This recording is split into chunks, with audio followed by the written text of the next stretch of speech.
안녕하세요. 오늘은 유발 노아 하라리 교수 이야기인데요. 이분이 AI를 그냥 기술이 아니라 아예 지구상의 새로운 종 아니면 행위자로 봐야 한다고 주장해요. 오늘 이 심층 분석에서는 바로 이 관점, WSJ 리더십 인스티튜트 같은 데서 이야기한 내용들을 당신과 함께 좀 깊게 파볼까 합니다. 이게 왜 중요하냐면 그냥 도구가 아니라 스스로 생각하고 행동하는 존재를 우리가 마주하고 있다는 그런 뜻이니까요. 네, 맞아요. 하라리 교수가 내놓은 자료들을 보면 핵심은 AI가 인색이나 원자폭탄 같은 거랑은 아예 차원이 다르다는 거예요. 그런 것들은 결국 인간이 시키는 대로만 움직이는 도구였잖아요. 그렇죠. 딱 정해진 일만 하는. 근데 AI는 스스로 배우고 우리가 예측하기 어렵게 발전하고 심지어 막 새로운 아이디어를 만들어낼 수도 있다는 거죠. 커피 머신은 그냥 커피만 내리지만 AI는 자기만의 레시피를 개발할 수도 있는 그런 느낌? 스스로 배우고 예측 불가능하게 발전한다? 그게 하라리 교수가 AI를 진짜 지적 경쟁자라고 부르는 이유군요. 그러니까 수만 년 만에 호모사피엔스가 처음 만나는 우리의 어떤 지위 자체를 흔들 수도 있는 그런 존재라는 거네요. 네, 그렇죠. 그래서 그가 던지는 경고들이 사실 좀 더 심각하게 들리는 거죠. 제일 많이 나오는 걱정 중 하나가 그거잖아요. 대규모 실업. 특히 이제 지식노동, 그 화이트 칼라 직업들을 AI가 대체하면서 쓸모없는 계급이 생길 수도 있다. 쓸모없는 계급? 그 표현 진짜 좀 섬뜩하던데요. 근데 이게 당장 내일 일어나는 건 아니라고도 하잖아요. 맞아요. 하라리 교수도 그 1835년 런던 철도 비유를 들거든요. 증기기관 자체는 훨씬 전에 발명됐는데 철도가 진짜 사회를 바꾸는 데는 수십 년이 걸렸다는 거죠. 그러니까 기술이 나오고 그게 사회에 영향을 미치기까지는 이런 시간차가 있다는 거예요. 시간차가 있다. 네. 그래서 AI의 진짜 영향력도 아마 수십 년은 지나야 좀 명확해지지 않겠냐는 거죠. 지금 당장 큰일 없다고 해서 안심해도 된다. 그런 건 아니라는 거고요. 시간은 좀 걸리겠지만 결국은 큰 변화는 온다. 이런 맥락이군요. 근데 여기서 하라리 교수가 인간 자체에 대해서 던지는 질문이 저는 되게 흥미로웠어요. 우리가 달에도 가고 원자도 쪼개고 이런 엄청난 힘은 얻었는데 과연 그만큼 더 지혜로워졌냐, 행복해졌냐 하는 질문이요. 그 석기 시대보다 딱히 더 행복해진 것 같진 않다는 말이 좀 곱씹게 되더라고요. 네, 바로 그 지점에서 인간을 가장 망상적인 종이라고까지 표현하잖아요. 그러니까 사실이 아닌 이야기, 예를 들면 돈이나 신, 국가 이런 허구를 믿고 서로 협력해서 문명을 만들긴 했는데 동시에 또 그 터무니없는 믿음 때문에 끔찍한 일도 저지른다는 거죠. 동물들은 절대 안 믿을 그런 것들을 믿으면서요.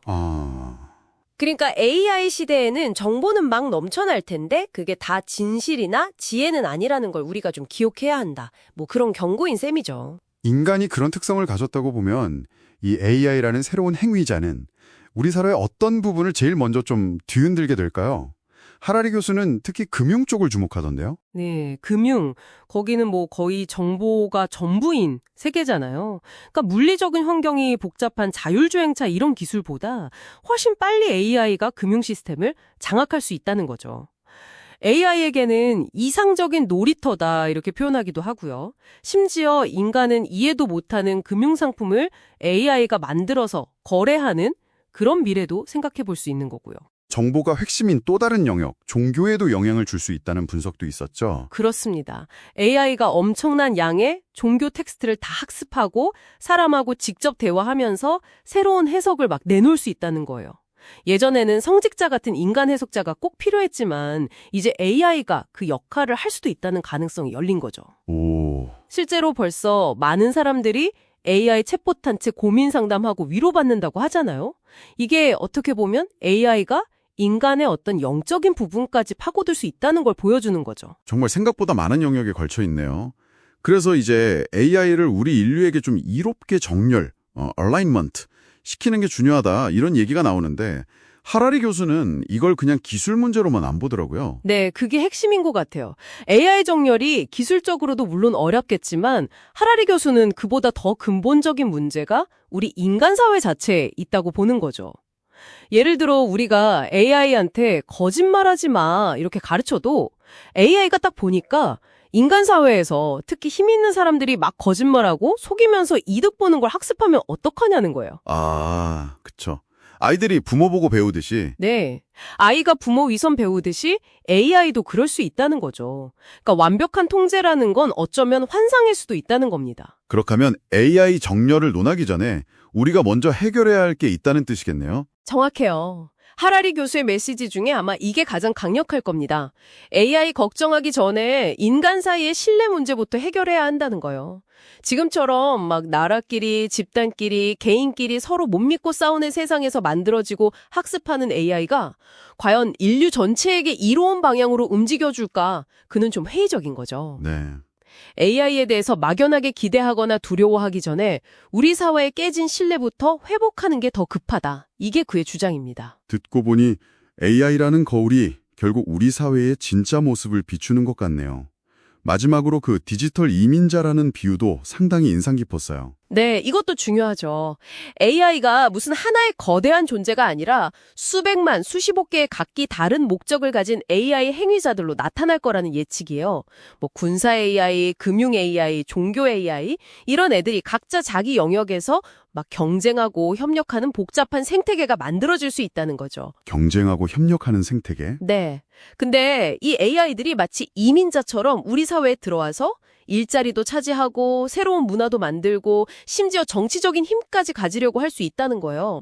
그런데 이 디지털 이민자들은 비자도 필요 없고 국경도 없고 그냥 빛의 속도로 퍼진다는 거죠. 아, 빛의 속도. 네. 그러니까 우리가 아는 인간 이민 문제랑은 비교도 안 되는 속도와 파급력을 가질 수 있다. 이런 경고인 셈입니다. 오늘 하라리 교수의 통찰을 쭉 따라와 보니까 AI가 단순히 기술 트렌드를 넘어서 정말 우리 존재 방식 자체에 대한 질문을 던지고 있다는 생각이 드네요.